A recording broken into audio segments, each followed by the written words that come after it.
What is going on, guys? Welcome to today's video. I am back. I am going to be talking about the Carolina free agent signings that's happened recently, kind of giving like a little overview, kind of just going in on each player, talking about them a little bit, and just, give y'all a little bit of overview of each guy. So, before we get into today's topic, you know what it is. I always ask that you pound that like button, show your boy some love. If you're new to the channel and you're a Carolina Panthers fan, then this is the channel for you. So pound that subscribe button. If you already have, thank you. Comment down below at the end of the video and click that post notifications bell so you don't miss out on any of the new raw content. So, like I said, we're going to talk about some free agent. If we talk about the free agent signings the Carolina Panthers have made in the past, week, and then kind of give an overview of each player and just dive into this bad boy. As we all know today that we lost Mike Davis, so that sucks. But let's talk about the first player. So the Carolina Panthers, reached an agreement with the free agent linebacker Denzel Perryman. Now Perryman has spent all 6 of his years of his NFL career with the Los Angeles Chargers and started 51 games during that time. Now, in 69 total games with the Chargers, Perryman has collected 349 tackles, 26 tackles for a loss, 5 sacks, 8 quarterback hits, 3 forced fumbles, and 3 interceptions. Pretty solid, I think. The addition of Perryman gives the Panthers some stability at the linebacker alongside Shaq Thompson after Tahir Whitehead had a very disappointing season in 2020. I think Perryman was a solid contributor in 2020. He was able to make plays at times, but it felt like the writing is on the wall in the terms of his future, with the organization. Now, Drew Tranquill will return from injury, and Kenneth Murray will be the other starting linebacker, middle linebacker. Perryman was just the odd man out. So next guy I want to talk about here is Panthers signing Hassan Reddick. So the Panthers bolstered their linebacking corps first by signing former Chargers linebacker Denzel Perryman. Now the team, has signed Hassan Reddick for a 1-year, $18 million deal, who was the former Arizona Cardinals linebacker. Now, Reddick has had a lot of ups and downs throughout his 4-year NFL career, but is coming off his best season yet. So, this past season, Reddick finished with 63 tackles, 12.5 sacks, 15 tackles for a loss. He has the ability to play both inside and outside, along with being a stand-up edge rusher. The addition of Reddick turns the Panthers' pass rush into a strength with he and Brian Birds on the field at the same time. Reddick played for the Panthers head coach Matt Rule for 4 years at Temple and emerged into one of the best pass rushers in the nation. So during his senior year, he totaled 65 tackles, 22.5 tackles for a loss, and 9.5 sacks on his way to being the 13th overall selection in the 2017 NFL Draft. All right, the next guy I want to talk about here, the defensive end Morgan Fox that we signed. Panthers, have, yet again, add another defensive difference maker. Now, the Panthers have now reportedly agreed to a 2-year, $8.5 million deal with the former Los Angeles Rams defensive end. Now, Fox has spent all 4 years of his career with the Rams. His first 3 seasons were subpar, but he began to show his potential last season, totaling up 6 sacks, 9 hits on the quarterback. The Rams had the number 1 ranked defense last year, led by obviously All-Pro Aaron Donald. So Fox has mainly been a depth defensive lineman, but he can help out the Panthers nonetheless. So the addition of Reddick to go along with Fox gives Carolina some legitimate pass rushers to help take the pressure off of Brian Burns.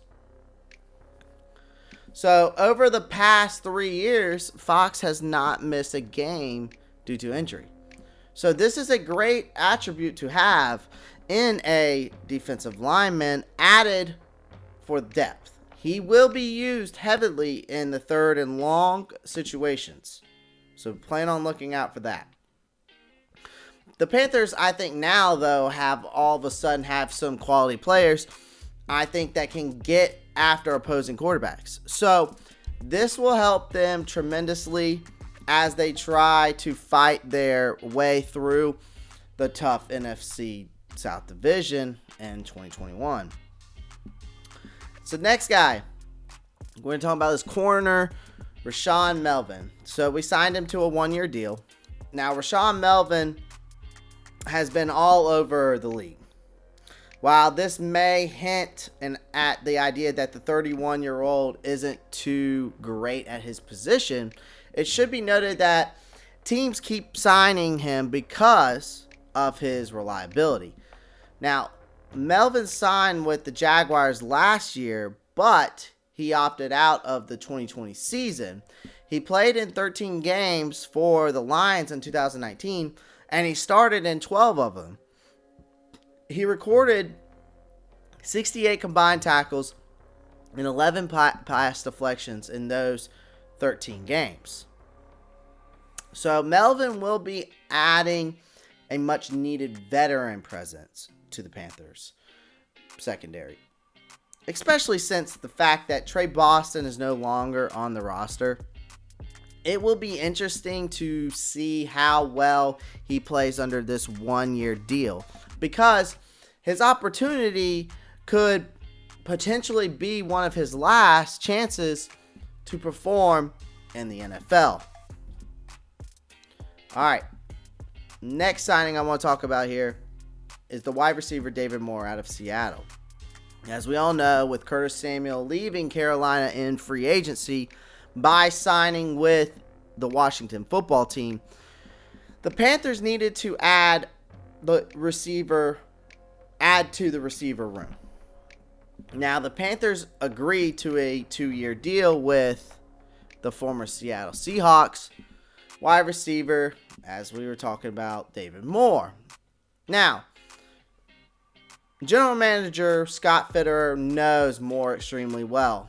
After having worked for the Seahawks during all years of Moore's career, he was, I think, a nice complementary receiver to Tyler Lockett and obviously DK Metcalf, and it will likely fill the same role alongside, Robbie Anderson and DJ Moore. This past season, Moore caught 35 passes for 417 yards and 6 touchdowns.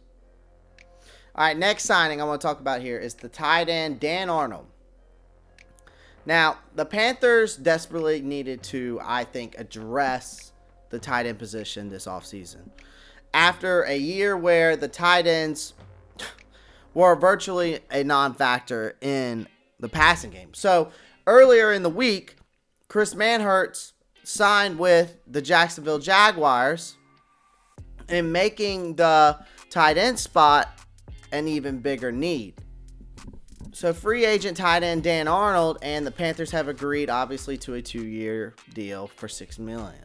Now, Arnold began his career with the New Orleans Saints before being acquired by the Arizona Cardinals.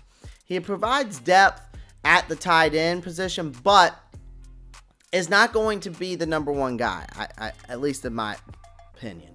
With that being said, he's going off of the best year of his career, hauling in 31 receptions for 438 yards and 4 touchdowns. So I think even though we signed him, I think Carolina will almost certainly still consider selecting a tight end in this next month's draft. Now, then Carolina goes off, and this was like 5-6 hours ago. We re-signed offensive lineman John Miller. Now, the Panthers have agreed to bring him back on a 1-year deal. So, like much of the Carolina offensive line, John Miller had a roller coaster type of a season. He had some moments where he looked like he could be a promising piece of the team's future. And then he also had some lapses where he was committing, penalties, which he had 6 last year and he allowed 3 sacks last year and 1 quarterback hit. So Miller started 14 games for the Panthers in 2020. So he may not have had the type of the year he or the Panthers would have liked to have had, but there's potential there for Miller to develop into a quality starter. Now that Miller has had a full year under his belt in this offense and a year working with offensive line coach Pat Mayer, I expect him to take a big leap and further prove he is deserving of a starting spot. Then, this also happened about 5-6 hours ago. We signed former Jets linebacker Frank Luvu, or Love. I don't know how to pronounce that last name. But obviously, Carolina filled out those holes at linebacker, when we added on Hassan Reddick and Denzel Perryman. So this afternoon, they added one more linebacker to the mix by signing former New York Jets linebacker Frankie Luvu, or Love, or however you pronounce that name, Luvu, whatever. Now, he spent the first 3 years of his career with the Jets, where he had a limited role on defense and spent the majority of his time on the special teams unit.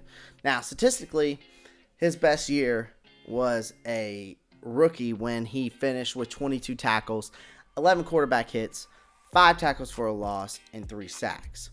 So in year 2, he saw his playing time diminish, only appearing in 69 defensive plays, which is only 6% of all defensive snaps, but bounced back this past season, appearing in 23% of all defensive snaps, and also made 3 starts.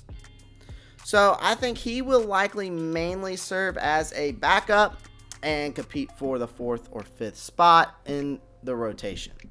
So guys, that is my Carolina free agent signings. I was kind of going through, giving you an overview of each person, each player. Like I said, pound that like button, pound the subscribe button if you haven't already.